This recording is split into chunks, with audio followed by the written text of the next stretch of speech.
برضو محمود وصحح لي القصة دي برضو، موضوع الإثارة، يعني زي ما بيقولوا كده مفيش دخان من غير نار. موضوع إثارة إن العقد والدولار القصة دي كانت إيه فكرتها؟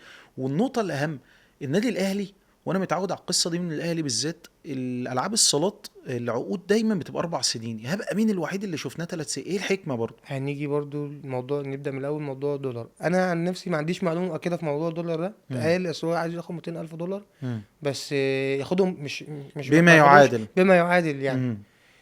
أنا ما عنديش معلومة أكيدة في الموضوع ده، مم. عشان برضو بس يعني ممكن تكون صح وممكن تكون غلط. هنيجي بقى للنقطة التانية. موضوع ال4 سنين، وإيهاب ماضى 3، جدد 3 سنين. إيهاب من أول ما بدأ في 2019 كان ماضي 3 سنين، مم. ولما جدد تاني في 2022 جدد 3 سنين. مم. فالاهلي ما خلاص زي ما هي، مم. احنا هنسيبها زي ما هي. زي ما الراجل كان ماضي في الاول وكان موعود بالاول لا ب3 سنين، فخلاص مش هنغير. مم. مش هو طلع 3 سنين، 2019 2022 2022 2025، ومن 2025 ل 2028.